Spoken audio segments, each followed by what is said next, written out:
কলির মানুষের হরি নাম ছাড়া কোনো গতি নাই, কোনো গতি নাই, কোনো গতি নাই।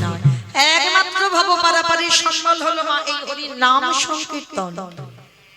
আপনারা প্রশ্ন করতেই পারেন, মৌমিতা ও তো সব কীর্তনিয়ারা বলে, জগতে যত যত কীর্তনিয়ার মুখে কীর্তন শুনবেন ও সব কীর্তনিয়া একটা কথা বলে যাবে, মা হরি নাম করো, কৃষ্ণ নাম বলো, তুলসী তলায় জল দাও, গোবিন্দ চরণে তুলসী দাও, একাদশী করো।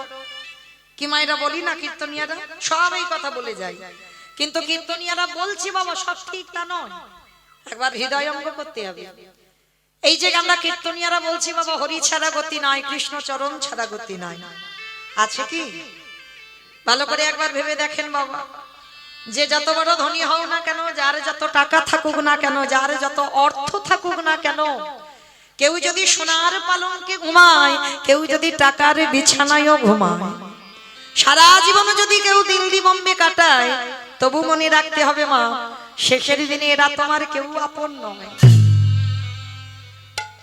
যাদের আগলে তুমি বসে আছো, সকাল থেকে রাত্রিতে ঘুমাতে যাওয়া পর্যন্ত, ছেলে আমার, মেয়ে আমার, জায়গায় আমার, জমি আমার, বিষয় আমার, বৈভব আমার, সব আমার আমার আমার আমার। কিন্তু মনে রেখো ভাই, বাঁশি যদি বেজে যায়, পড়ে থাকবে সরকারি খামার। এসেছো একা, তুমি যাবে একা, শেষের দিনে সঙ্গী হবে বাবা কর্মফল, তোমার কর্ম কোনোদিন ছাড়বে না। আমার রঘুপতি রামচন্দ্রকে সরযূ নদীর জলে প্রাণ ত্যাগ করতে হলো, ভগবান কৃষ্ণচন্দ্রকে 125 বছর বয়সে জরাব্যাধির তীরে দেহ ত্যাগ করতে হলো, চৈতন্য মহাপ্রভুকে 48 বছর বয়সে বাবা দেহ সম্বরণ করতে হলো। ভগবান নিজে নিজেকে ছাড়েনি, আর আপনারা আমরা কি বাবা ছাড় পাবো বলে মনে হয়? প্রত্যেকের খেয়াল রাখতে হবে বাবা আমি কর্মটা কি করছি, তাই না? এই বাহ্যিক জগতের মানুষ কেউ দেখতে পেল না, কিন্তু একটা কথা মনে রাখবে বাবা, ভগবানের কাছে কেউ আপন হয় না, আর আমার ভগবানের কাছে কেউ পর হয় না। ভগবানের কেউ আপন হয় না, আর ভগবানের কেউ পরও হয় না।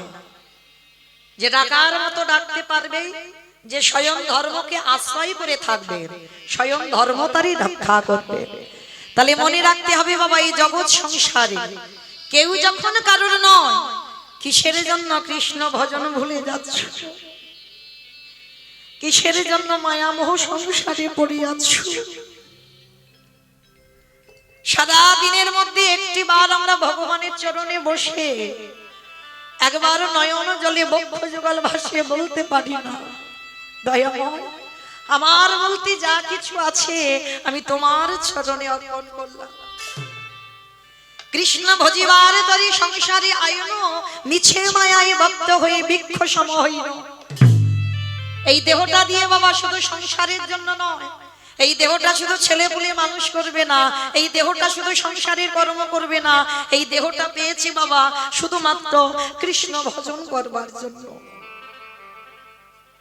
তাহলে দেব দুর্লভ মানব জনম যখন পেয়েছো মা, হেলায় হারিয়ে দিও না সাধের দুর্লভ জনম। দেখেন এই যে 84 লক্ষ জনই আমাদের জনম, এই যে 80 লক্ষ জনই ফেলে এসেছি বাবা, 4 লক্ষ বার মানব জনম। এই 4 লক্ষ বারের মধ্যে হতেও তো পারে এই জনমটা আমার শেষ জনম, এরপরে হয়তো আমার গৌর গোবিন্দ চরণ প্রাপ্তি হয়ে যাবে, হতেও তো পারে। তাহলে এমন কর্ম করব না বাবা যেন আমাকে আবার পিছনে সেই 80 লক্ষ জনিতে ফিরতে হয়। কারণ মনে রাখতে হবে বাবা 80 লক্ষ জনিটাকে একবারও বললো না দুর্লভ, কিন্তু এই মানব জাতিটাকে বলছে দুর্লভ জনম। কেন এই মানুষটাকে বলছে কেন দুর্লভ জনম? পশু পাখি খায়, আমরাও খাই, পশু পাখিরও সন্তান হয়, আমরাও সন্তানের জন্ম দিই, পশু পাখি ঘুমায়, আমরাও ঘুমাই, পশু পাখি সকাল হলে খাবারের অন্বেষণে বার হয়, আমরাও প্রত্যেকটা মানুষ রোজগার না করলে সংসার চলবে না, রোজগারের ধান্দায় বার হয়। তাহলে পশু পাখির সঙ্গে আমাদের তো হুবহু মিল আছে বাবা, তথাপি পশু পাখিকে বলছে না দুর্লভ জনম, আমাদের জনমটাকে বলছে দুর্লভ কেন? কি গো, এটাই তো তথ্য। কারণ যেটা পশু পাখি পারে না সেইটা ভগবান আমাদের মানুষ জাতিটাকে দিয়েছে। পশুদের দিয়েছে বাবা চারটে পা, চারটে পা দিয়ে তীর্থে যেতে পারবে, কিন্তু সেই পা দিয়ে আমার গোবিন্দ চরণে চন্দন তুলসী অর্পণ করতে পারবে। পশু পাখি ভগবানের বংশী রণামৃত শুনবার জন্য কর্ণ দিয়েছে, তাকে দেখবার জন্য দুটো নয়ন দিয়েছে, কিন্তু বলবার মতো তাদের ভাষা দেয়। পশু পাখিরা এরা খেতে পারে, ঘুমাতে পারে, শুনতে পায়, দেখতে পায়, সব পারে, কিন্তু বাবা কৃষ্ণ নাম উচ্চারণ করে একবারও কৃষ্ণ বলে হা গৌর প্রাণ গৌর বলে কাঁদতে পারে না। তাহলে যার জন্য আমাদের এই মানুষ জাতিটাকে বলছে দুর্লভ জনম, কৃষ্ণ ভজনের জনম। তাহলে এই জনম যখন পেয়েছো মা, হেলায় হারিয়ে দিও না। সংসারের মায়ায় পড়ে সব আমার আমার করতে গিয়ে কৃষ্ণ ভজন যেন ভুলে যেও না। তাই আজকে সবাই যখন একত্রিত হয়েছে, আমাদের জানতে হবে কর্মের দিকে আমরা কে কি কর্মটা করছি। শেষের দিনে আমাদের কর্মসাথী হবে, আর একটা বস্তু সঙ্গে যাবে, কি যাত্রা, নাটক, ফাংশন, থিয়েটার নয়। যাবে কি গো, এই যে প্রতি বছর বলো তো এত লাখ লাখ টাকা খরচা করে, এত হাজার হাজার টাকা খরচা করে ভক্ত সেবা দেয়, পূজার আয়োজন করে, এত সুন্দর প্যান্ডেল করে, কিন্তু ঘর বানায়নি। তবে জানি না এবছর হয়েছে কিনা, আগের বছর গিয়েছিল, ঘর বানায়নি। ভক্ত সেবার জন্য কাঁদে, হরিনাম সংকীর্তন দেবার জন্য কাঁদে। যারা ঘর বানালো না, ভক্ত সেবার জন্য, হরিনাম সংকীর্তনের জন্য এত অর্থ ব্যয় করে দিল, কি দরকার ছিল বাবা? এটা তো ব্যাংকে রাখলে কাজ হতো, টাকা বেড়ে যেত। কি দরকার ছিল? দরকার আছে বাবা। কিছু কাজ যদি না হতো না, নিজেরা ঘর বাড়ি না বানিয়ে ভক্ত সেবা দিত না। ঘর বাড়ি না বানিয়ে প্রতি বছর এত লাখ টাকা খরচা করে হরিনাম সংকীর্তনের আয়োজন করতো না। লাভ তো আছে বাবা। তাহলে জানতে হবে এই কলিযুগের মানুষের হরিনাম ছাড়া গতি নাই। একমাত্র শেষের দিনে সম্মান হবে এই হরিনাম, আর যাবার সময় কি হবে গো?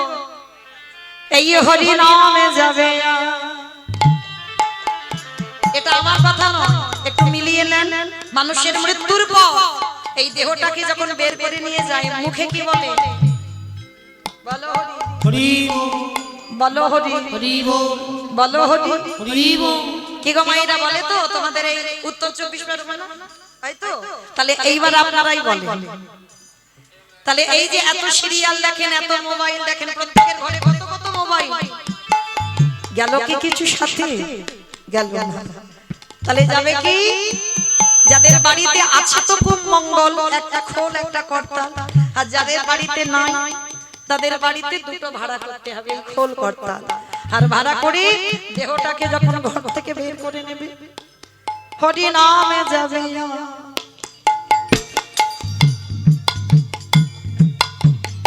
এই পচা দেখো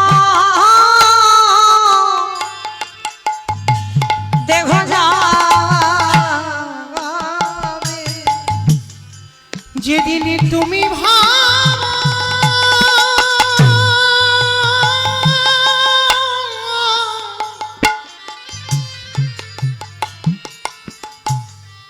যেদিন তুমি ভাবো ওই ভাব পারে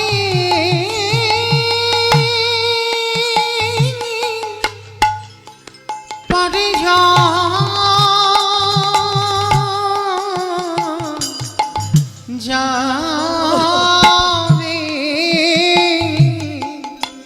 সেই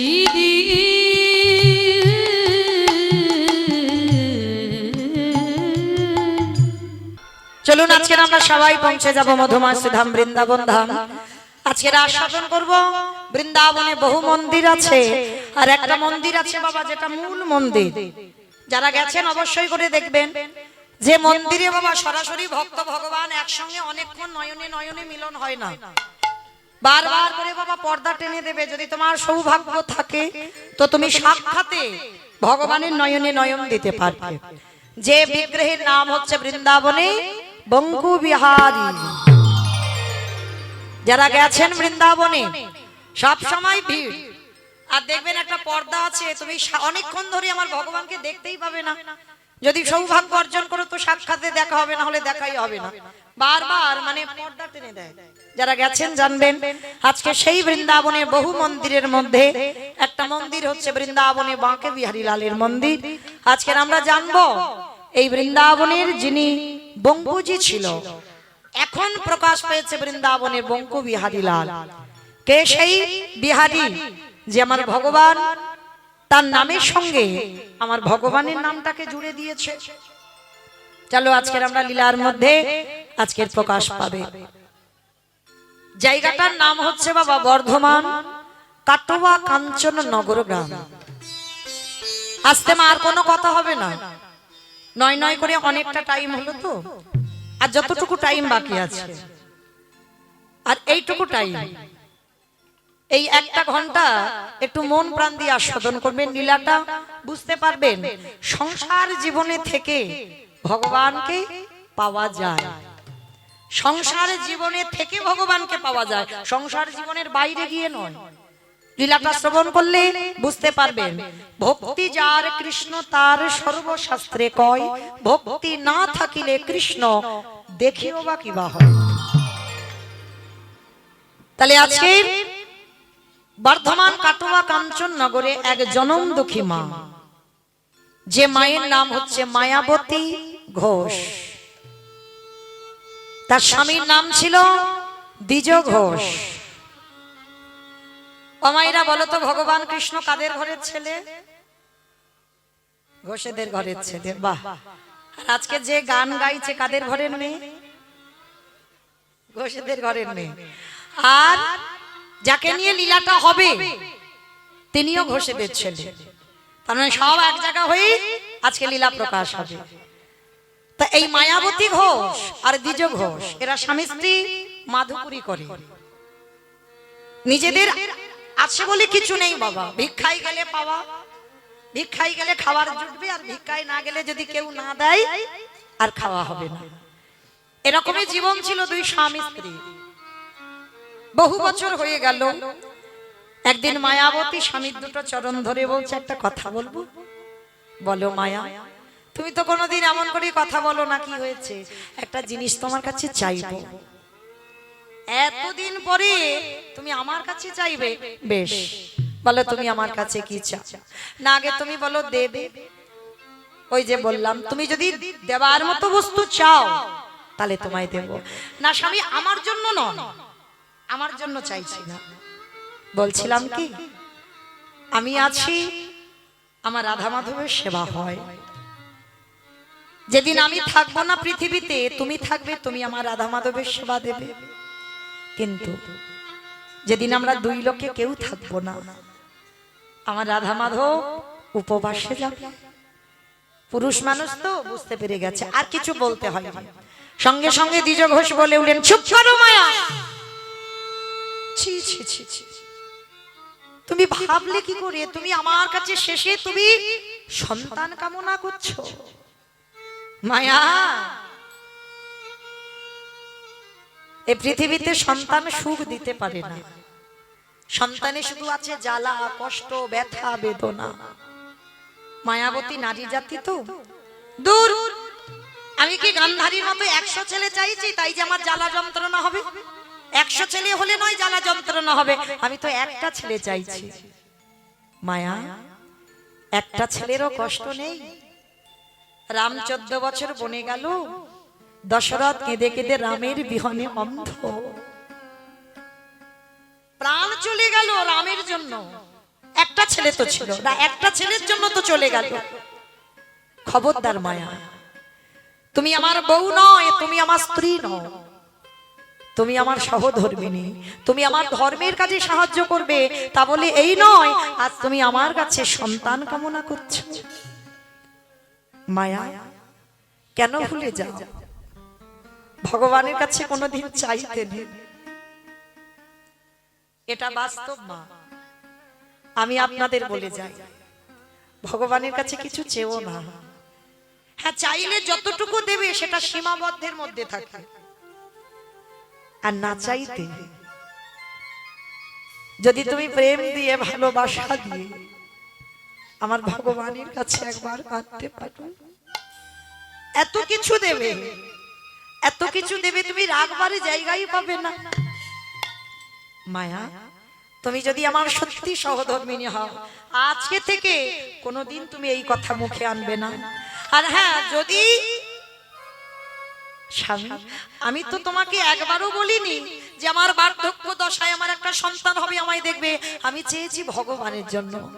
মায়া, তার সেবার জন্য সন্তান সে যদি মনে করে তোমাকে দেবে, তবে আমার কাছে তুমি চেও না, আমি তোমাকে ওই সন্তান দিতে পারবো না। বেশ, সেদিন থেকে মায়াবতী প্রতিজ্ঞা করলো আর কোনোদিন স্বামীর কাছে তার মনের বাসনা কামনা জানাবে না।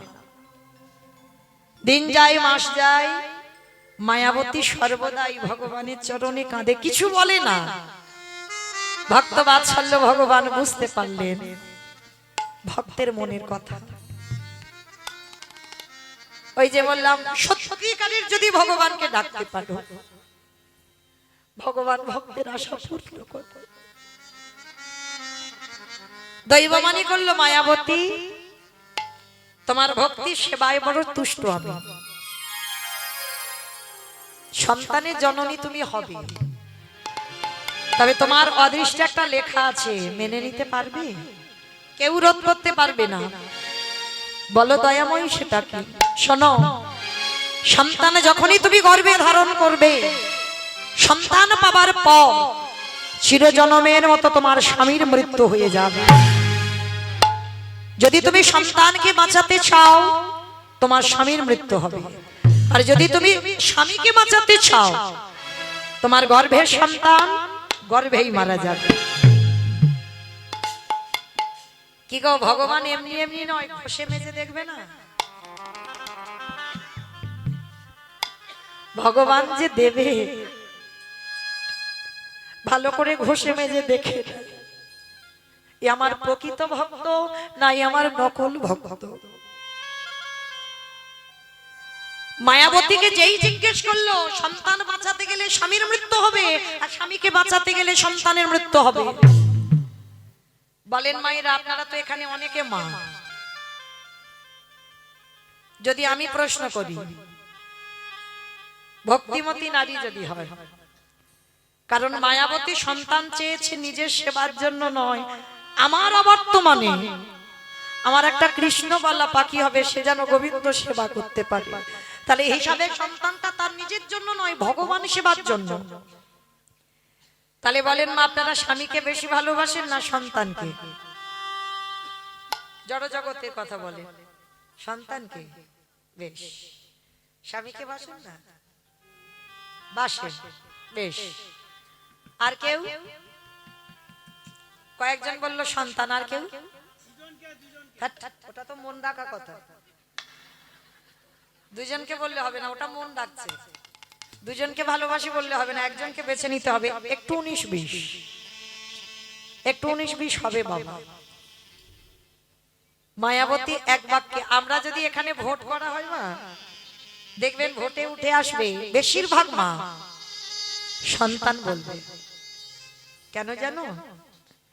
যে মা সত্যিকারের মা হয়েছে, যে গর্ভের বেদনা, যে কষ্ট ভোগ করেছে, একটু মায়া তার প্রতি থাকে। কিন্তু মায়াবতী এক বাক্যে বলেছিল, আমি আমার জন্য নয়, তোমার জন্য সন্তান চেয়েছি। তাহলে তোমার সেবার জন্য সন্তান চেয়ে তুমি যদি চাও সারা জীবন আমি বৈধব্য জ্বালা ভোগ করি, আমি হাসতে হাসতে রাজি। চমকে উঠল ভগবান। ভগবান পরীক্ষা করতে গিয়ে নিজে চমকে উঠেছে। এত আমায় ভালোবাসে। স্বামী বলি দি সন্তান চাইছে শুধুমাত্র আমার সেবার জন্য। হ্যাঁ প্রভু, আমি এইটুকু তো জানবো, আমি মরে এইটুকু শান্তি পাবো, অন্তত তোমার চরণে প্রদীপ ধূপ দেওয়ার জন্য আমি কাউকে না কাউকে তো রেখে এসেছি, এটুকুই। ভগবান বলল তথাস্তু মায়া, তোমার সেবা তোমার ভক্তিতে আমি বড় তুষ্ট, তবে তোমার স্বামী ততদিন বাঁচবে যতদিন তোমার গর্ভ প্রকাশ পাবে না। আর যেদিন প্রকাশ পাবে স্বামী যদি জানতে পারে সেদিনই তোমার স্বামীর মৃত্যু। একটা নারীর প্রতিটা নারীর জীবনে একটা মা হওয়া একটা আনন্দ, কিন্তু মায়াবতীর আনন্দ নয়। সর্বদা ঘরের কোণে বসে কাঁদে, তোমার সেবার জন্য পুত্র চাইলাম, তার জন্য আমার অদৃষ্টে লেখা হলো আমার স্বামী হারাতে হবে। কিছু বলে না, খাওয়া চলে গেল, নিদ্রা চলে গেল, কঙ্কাল সার দেহ। কিন্তু মা কতদিন আর লুকাবে? জোর 5 মাস, এরপরে তো প্রকাশ পাবে। হঠাৎ দুপুর বেলা, একেবারে ভর দুপুর বেলা দ্বিজ ঘোষ শেষে বলে উঠল, মায়া মায়া। সে কি গো, এত আনন্দের কথা তুমি কই আমাকে তো বললে না? স্বামী জানতে পেরে গেছে, স্ত্রী জানে যা যা আমার স্বামী থাকবে না, হাজার আমি আটকে রাখি আমার কাছ থেকে চলে যাবে।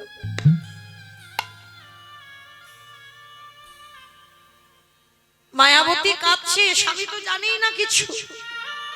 ও মায়া, বলো না তোমার কি হয়েছে, তুমি এমন করে কাঁদছো কেন? আর তোমাদের কাঁদার দিন নয়, এবার আমাদের আনন্দের দিন।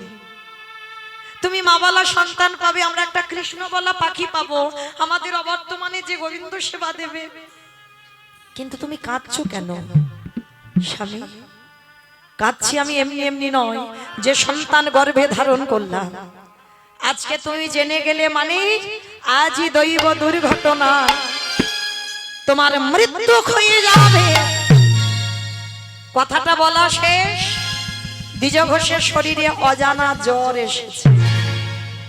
হঠাৎ বুকের যন্ত্রণা, এত বুকের যন্ত্রণা আর সহ্য করতে পারছে না। মায়াবতী মায়াবতী, আর আমি বাঁচবো না মায়া, আর বাঁচবো না।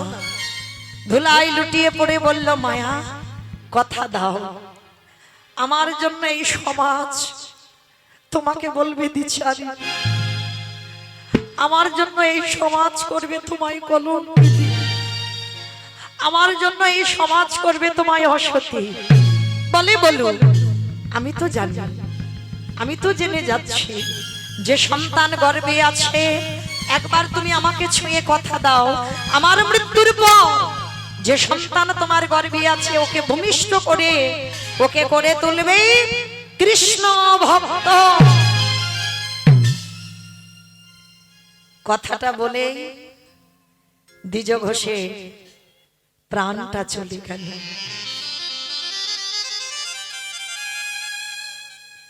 যখনই দ্বিজ ঘোষের মৃত্যু হলো না, গ্রামের লোকজনেরা ছুটে এলো, খবর পেল দ্বিজ ঘোষের মৃত্যু হয়েছে। স্বামীর মরা মাথাটা কোলে নিয়ে বসে আছে। গ্রামের লোকজনেরা এসে বলে উঠল, তুই দ্বিচারিণী, কলঙ্কিনী, অসতী। মায়াবতী বলে উঠল, দয়াময়, যদি আমি জানতাম তোমারে ভালোবাসলে কলঙ্কিনী হতে হয়, তোমারে ভালোবাসলে অসতী হতে হয়, আমি কোনোদিন তোমায় ভালোবাসতাম। ওগো দয়াময়,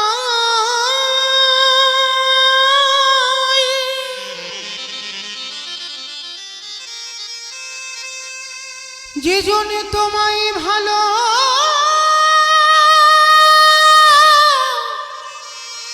ভালোবাসে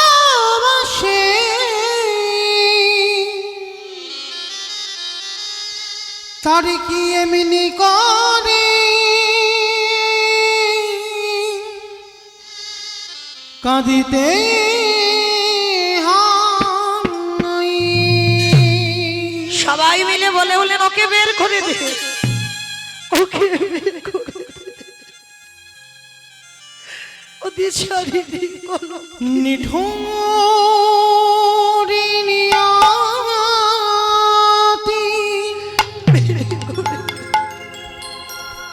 দিয়েছ মরে আখি যা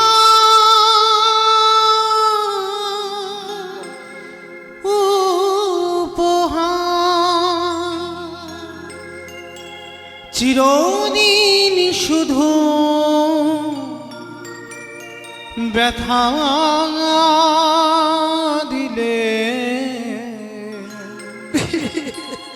দিলে না তো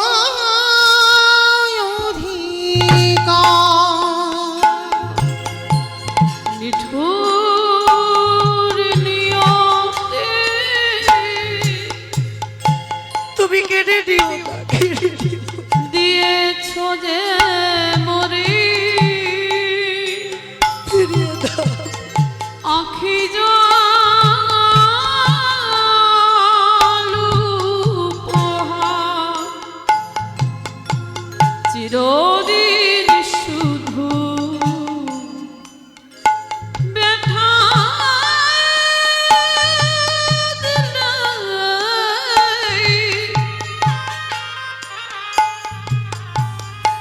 দিলে না তো নিঠুরি নিয়তি দিয়েছ আমার আখি জাল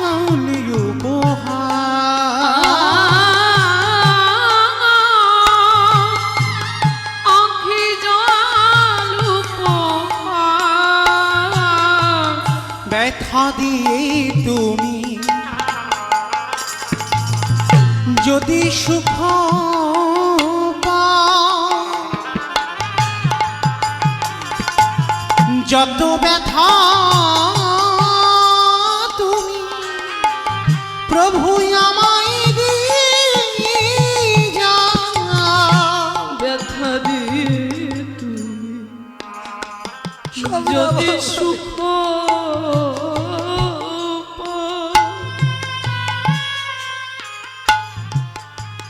যত ব্যথা তুমি আমায় দিয়ে যাও।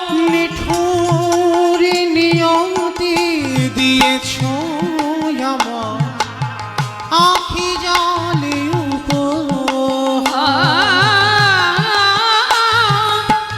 আখি জলু পোহার তুমি কেড়ে নিও না, নিও না ওগো দয়াল।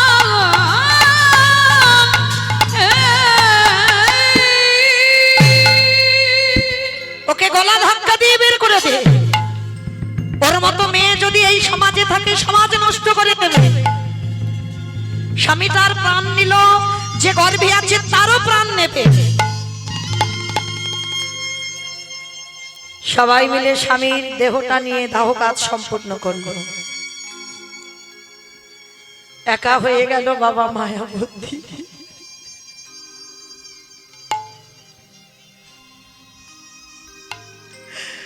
বড় একা।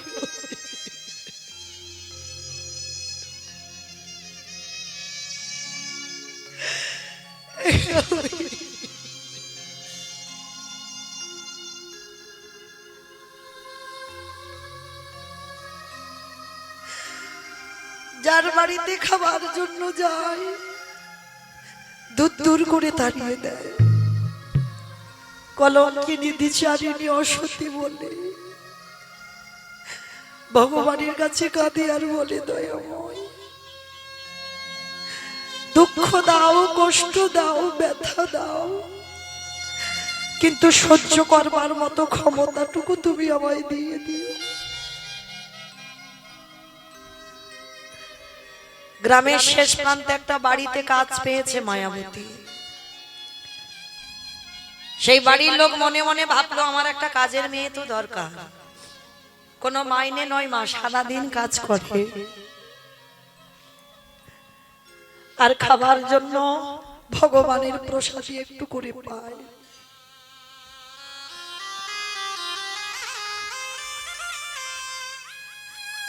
দেখতে দেখতে 10 মাস 10 দিন পর মার কোল আলো করে ছোট্ট একটা ফুটফুটে পুত্র সন্তান এলো। মায়াবতী হলো তার বাবা, মায়াবতী হলো তার মা। ছেলেটাকে আদর করে মামার নাম রেখেছিল বিহারীলাল। বিহারীকে ওই ছোটবেলা থেকে মা কোলে করে নিয়ে লোকের বাড়ি কাজে যায়। ছেলেটাকে শুইয়ে রেখে মা কর্ম করে আবার ছেলেকে নিয়ে ঘরে আসে। দিনে দিনে ছেলেটা বড় হলো, মা যা পায় মা ছেলে দুজনে ভাগাভাগি করে প্রসাদ পায়। ছেলে তো বড় হচ্ছে গো, খিদেও তো বাড়ে। মা মনে মনে করে এইটুকু প্রসাদ তো আমি যদি খাই আমার ছেলেটার পেট ভরবে না। মা ইচ্ছে করে কত রাতই খায় না, বলে বাবা আজকে আমার শরীরটা ভালো নেই, তুই খেয়ে নে বাবা। ছোট বাচ্চা তো বুঝতে পারে না, কিন্তু মা জানে ওইটুকু প্রসাদ যদি আমি খাই আমার ছেলেটার পেট ভরবে না। মা ছেলেকে খাইয়ে দেয়। কত রাত মা অনাহারে অনিদ্রায় থাকে। ভগবান মনে মনে ভাবলো দাঁড়াও, আর একবার তো একটু পরীক্ষা নিতে হবে। কি গো মাইরা, যারা লক্ষ্মী, কালী, দুর্গা, সরস্বতী, মনসা, শীতলা ভক্ত তাদের পার আছে, তাদের অসুবিধা নাই। কিন্তু জগতে যারা কৃষ্ণ চরণের দাস হয় একটু সাবধানে থেকো, একটু সাবধানে থেকো।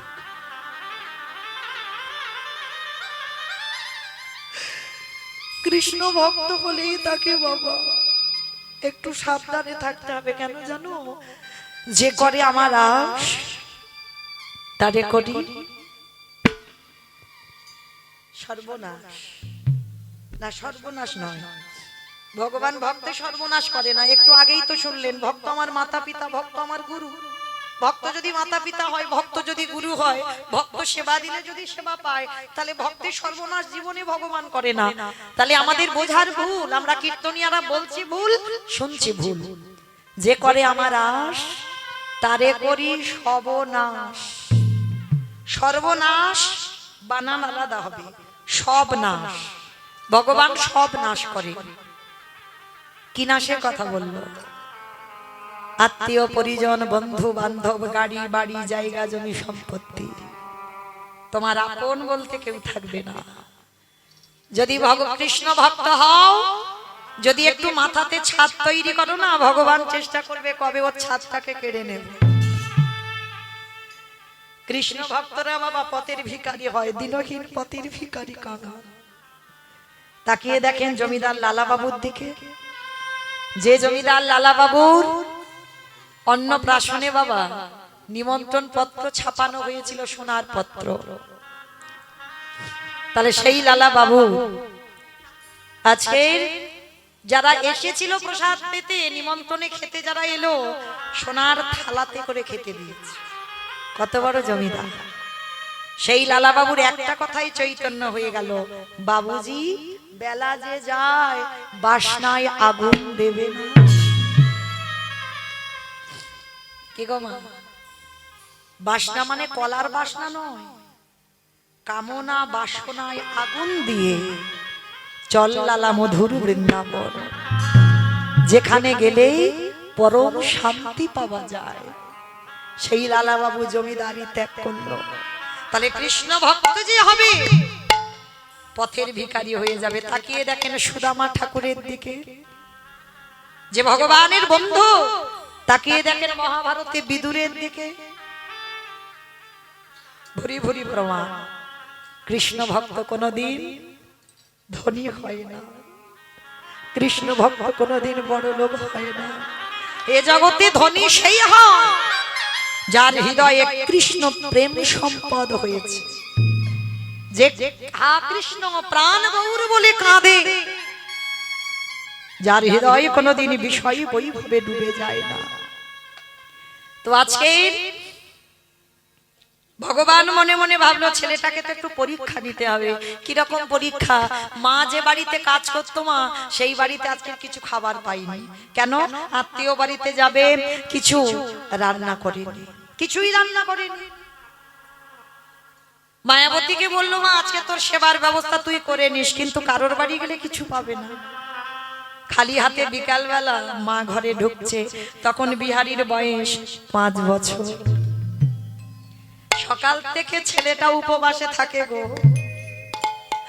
মা খাবার আনবে তবে ছেলেটা খাবে।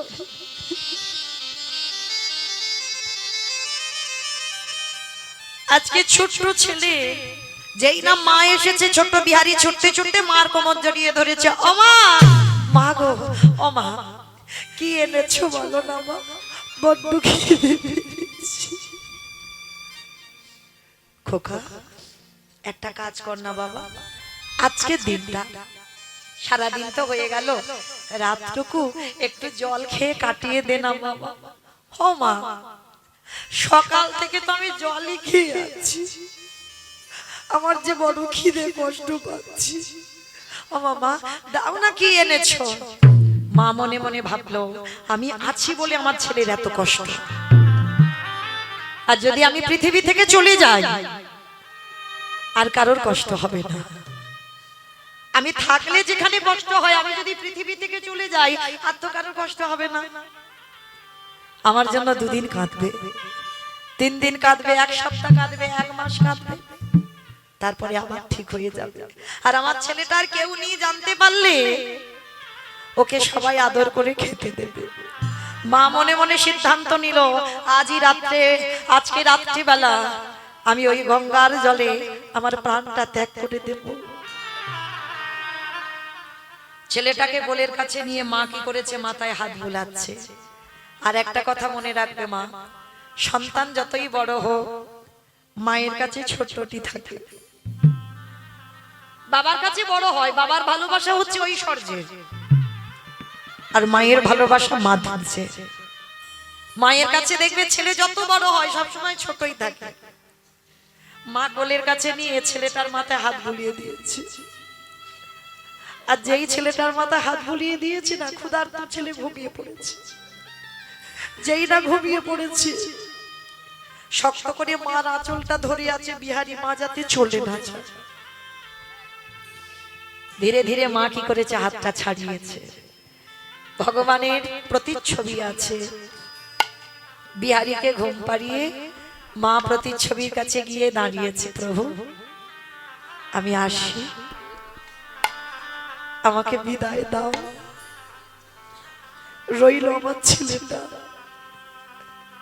ওকে তুমি তোমার চরণের দাস করে দিও। ওরে বিহারী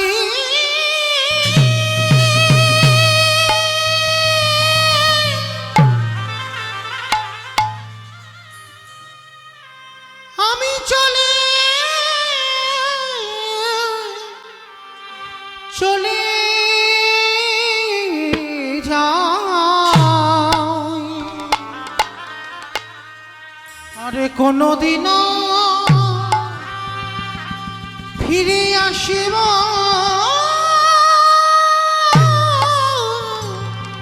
না।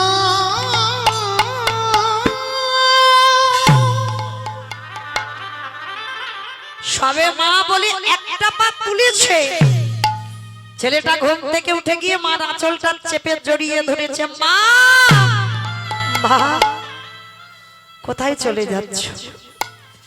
কোমরটা জড়িয়ে ধরে বলল, কথা দিলাম না, জীবনে আমি তোমার কাছে খেতে চাইবো না, জীবনে বলবো না তুমি আমায় খেতে দাও, কিন্তু মা তুমি আমায় ছেড়ে চলে যেও না। আমি কার কাছে থাকবো, কাকে মা বলবো, কি আমায় স্নান করাবে, ঘুম পাড়াবে, খাওয়াবে? মা ছেলেটাকে বুকে জড়িয়ে ধরে বলল, খোকা কাঁদিস না বাবা, কথা দিলাম তোকে ছেড়ে কোথাও যাব না, কোথাও যাব না। মরতে গেলে তোকে নিয়েই মরবো, আর যদি পৃথিবীতে যে কদিন থাকবো তোকে নিয়েই থাকবো।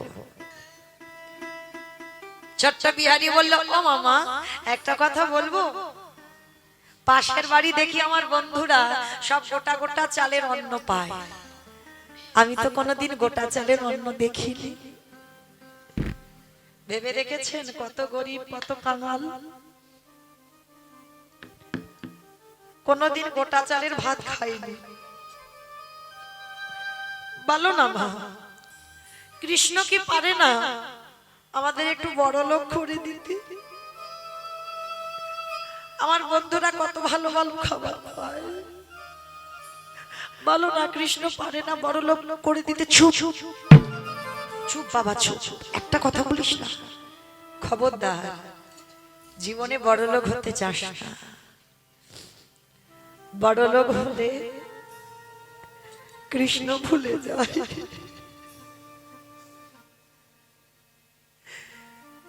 এটা বাস্তব বাবা, যখন দিন আনবে দিন খাবে,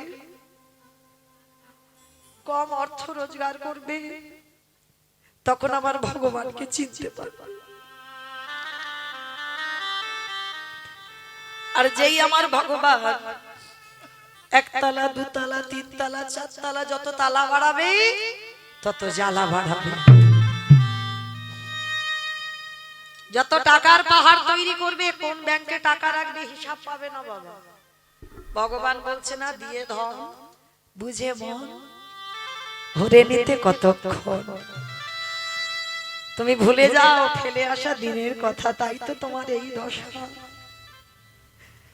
চরণ ধরে বলে যাই মা, ভগবানের কাছে যদি কোনোদিন কিছু চাইতে হয় একটা বস্তু চাইবেন, কৃষ্ণ যতদিন আমি পৃথিবীতে থাকবো ততদিনই যেন আমি হা কৃষ্ণ প্রাণ গৌর বলে কাঁদতে পারি, আর আমার কিছু দিতে হবে না। যতদিন আমি বাঁচবো ততদিনই যেন হা কৃষ্ণ নামে কাঁদতে পারি। আজকের বিহারীর মা বিহারীকে শেখাচ্ছে, বাবা জীবনে বলবি না, তুই কোনোদিন যতদিন বাঁচবি বলবি না যে বড় লোক করে দাও, কারণ বড় লোক হলেই কৃষ্ণ ভুলে যাবে। যত গরিব থাকবি, যত কাঙাল থাকবি, যত কম রোজগার করতে পারবি চলার মতো, ততই আমার ভগবানের কথা মনে থাকবে। বিহারী বলল, ঠিক আছে মা, তুমি যখন বলছো আমি আর কোনোদিন কৃষ্ণের কাছে বলবো না যে আমার একটু বড় লোক করে দে, আমি একটু গোটা গোটা চালের ভাত খাবো, কোনোদিন বলবো না। কিন্তু মা তুমি লোকের বাড়ি কাজ করো, আমার বড় কষ্ট হয় মা। ও মা আমিও কাজ করব। দুর্ভোগ, তুই কি কাজ করবি? এইটুকু ছেলে, তোকে কেউ কাজ দেবে নাকি? কে গো মা? এই হচ্ছে সুযোগ্য সন্তান। বিদ্যাসাগরের মা ভগবতী, কনকনে ঠান্ডা, এখনকার দিনে যেমন গায়ে জামা, তখন তো জামা ছিল না, খালি গায়ে মায়েরা শুধু শাড়ি পরতো। ঠান্ডার সময় পৌষ মাস, উঠান ঝাড় দিচ্ছে। বিদ্যাসাগর তো পরে হয়েছে, নাম ছিল সাগর। তো সাগর মনে মনে প্রতিজ্ঞা করেছিল, মা জীবনে যদি কোনোদিন রোজগার করতে পারি, আমি প্রথম রোজগারের টাকায় আমি তোমার গায়ের একটা শাল কিনে দেব। প্রথম রোজগারের টাকায় আমি তোমার গায়ে একটা শাল কিনে দেব। দিয়েছিল মা। যখন প্রথম রোজগার করেছিল সাগর একটা শাল, আর মা তখন ভগবতী অসুস্থ, কিছু ফল এনেছে, মা তখন বিছানা সজ্জা। তা যেই না সাগর দিয়েছে, মা এই নাও তোমার জন্য একটা শাল এনেছি, আর তুমি অসুস্থ, এই ফলগুলো খাবে। মা হেসে বলেছিল, সাগর আমি তোর মা, তুই আজকে আমার জন্য শাল এনেছিস? হ্যাঁ রে খোকা, কত মা যে রাস্তায় পড়ে পড়ে কাঁদছে, কত মা দুটো খাবার জন্য বৃদ্ধাশ্রম, কত মা রাস্তায় পাগলিনী হয়ে ঘুরে বেড়াচ্ছে। পারবি বাবা? তাদের গায়ে একটা শাল কিনে দিতে। যেদিন তুই তাদের গায়ে রাস্তার যে ভিখারি মায়েরা যারা খেতে পারে না, যারা পড়তে পারে না, তাদের গায়ে যেদিন শাল কিনে দিতে পারবি, সেদিন তোর মা এই গায়ে শাল পরবে। কি গো মায়েরা, মাটিটা কেমন দেখেছো? তবে তো বিদ্যাসাগর হয়েছে। হ্যাঁ, মায়ের শিক্ষাটা দেখো যে আমি তোর মা, তুই আমার দামি শাল কিনে দিলি, আমি পড়লাম, কিন্তু রাস্তায় কত পাগলিনী বসে আছে। যা তাদেরকে কিনে দে, যেদিন তাদের যত্ন করবি সেদিন তোর মা পড়বে। এদের বলে মা। শুধু নিজের ছেলেটাকে ভালোবাসবো না, যে মা হবে সব সন্তান যেন আমারই হয়। সবাইকে সন্তান রূপে দেখো, যে নিজের ছেলেটার বেলা ভালো ভালো, যেমন ছিল মা কইকেয়ী মা। কি গো, ভরত ত্যাগ করলো একদিনের জন্য, বলেনি বাবা রামকে বনবাসে দিয়েছিল কেন? রাম নিজেই তো গিয়েছিল বাবা, কারণ তার কাজ ছিল। কত যোগী মুনি ঋষি জঙ্গলে পড়ে কাঁদছে, আর যদি আমার রাম না যেত, রাবণের 1 লক্ষ ছেলে 1.5 লক্ষ নাতি উদ্ধার হতো না। তাহলে ভগবান নিজের কাজের জন্য গেছে, তথাপিও কইকেয়ীর মার কাঁধে চাপিয়ে দিয়ে গেল। একটা দিনের জন্য কইকেয়ী মা মুখ খোলেনি, কেঁদে কেঁদে অন্ধ হয়ে গেল। তাকে কারাগারে বন্দী করলো, ভরত মাকে ত্যাগ করে দিল। কিন্তু বাবা তথাপি বলেনি কেন? নিজের ছেলের থেকে রামকে বেশি ভালোবাসতো। কিন্তু জগতে আমরা সেটা জানতে পারি না বাবা। সবাই বলি ওই যে রামচন্দ্রের সৎ মা, তাই না? সৎ মা কইকেই ভালো নয়, কিন্তু মা, তাহলে সৎ মা বলবো কেন? তাহলে তো বলতাম সৎ মা, অসৎ মা বলতো। সৎ মা বলবো কেন? কথাটার দিকে তাকান। সৎ মা, যার হৃদয় সৎ, নিজের ছেলের থেকে অন্যের সন্তানকে বেশি স্নেহ দেবে, ভালোবাসবে, সেই তো হবে সৎ মা। নিজের ছেলেকে অল্প খেতে দাও, অন্যের ছেলের বেলা বেশি দাও। নিজের ছেলে দুর্গাপূজায় 1টা বছর কিছু নাই দাও, কিন্তু অন্যের ছেলেকে দিতে হবে। কেন? সে তোমার সৎ মা বলে, তোমার হৃদয় সৎ। তাহলে মা যদি হতে হয়, এখানে যদি কোনো সৎ মা থাকো, তাহলে কইকেয়ী মার চরিত্র একবার আশ্রয় করো, কইকেয়ীর মার মতো মা হও। তো আজকে বিহারী বলছে, মা আমি কাজে যাব। তুই কাজে যাবি? হ্যাঁ, আমি তো ঘোষের ছেলে। আর মায়েরা, বাবা ঘোষেদের একটা জাত ব্যবসা আছে, বলো তো কি ব্যবসা?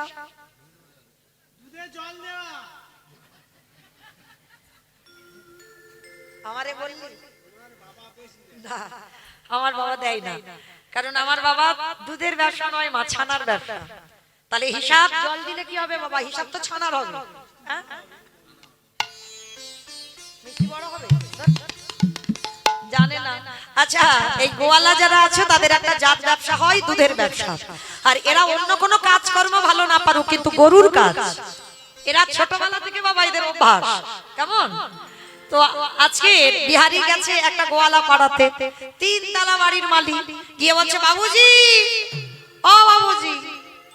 কি রে বিহারি? বাবুজি, আমার মা লোকের বাড়ি কাজ করে করে আমায় এত বড় করেছে, আমার মার খুব কষ্ট। বাবুজি, তোমার বাড়িতে ওই যে গোয়াল ঘরে দেখলাম কতগুলো গরু আছে, আমার একটু চড়াতে দেবে? যা মাইনে দাও দেবে। এখন বড় লোকটার হৃদয়টা কেঁদে উঠল, আহারে এতটুকু দুধের বালু আজকের মায়ের দুঃখ মোচন করতে কাজে এসেছে। এই শোন, আমার এই যে গোয়াল ঘর আছে না, ওখানে 6টা গরু আছে, তুই চড়াবি। লীলার পাশে ভাবুক বললেন, মূর্খ, 6টা গরু যদি ও চড়াবে, তোরে বাড়ি আসবে কেন? কি গো, 6টা গরু যদি ও চড়াবে, তোর বাড়ি আসবে কেন? 6টা গরু তো আপনারা চড়াচ্ছেন, আমি চড়াচ্ছি, আমার সম্প্রদায় কটা চড়াচ্ছে? ওমা বলো তো দেখি, কার কার বাড়িতে গরু নেই? একবার হাত তুলে দেখাও যে আমার বাড়ি গরু নেই। নেই?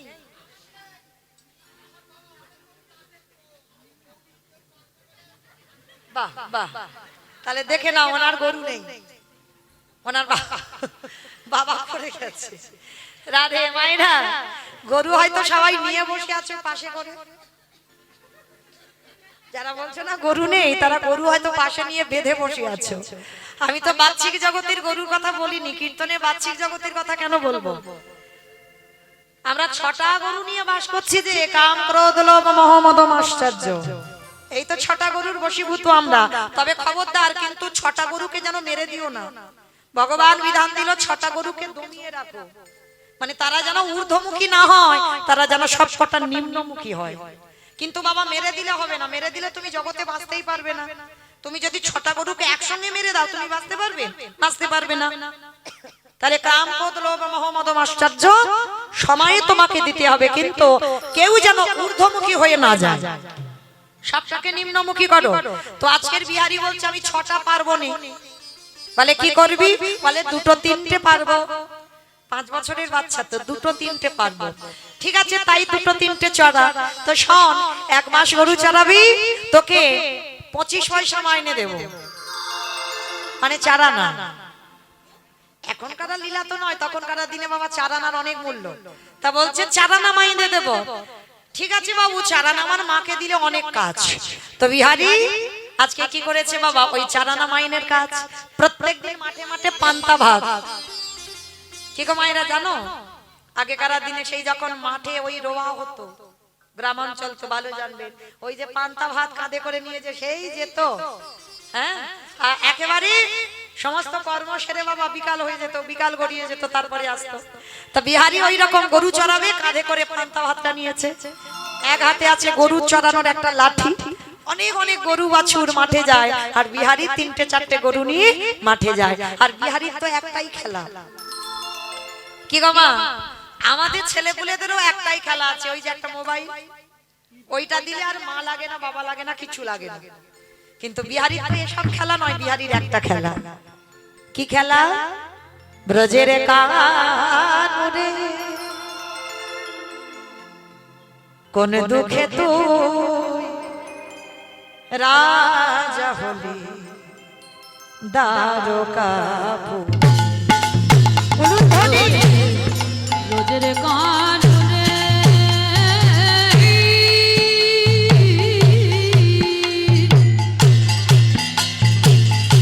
কোন দুঃখে তুই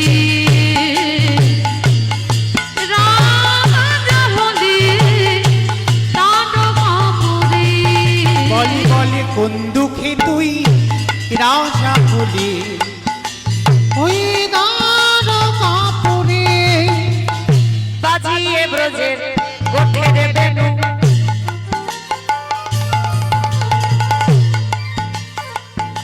চড়াবি না আর কি ধেনু। বাজিয়ে ব্রজের গোঠের বেনু, চড়াবি না আর কি ধেনু। করবি না আর ব্রজে পাগল। আতুই মনে রে নামান ব্রজের পাগল। বাঁশির সুরে কোন দুঃখে তুই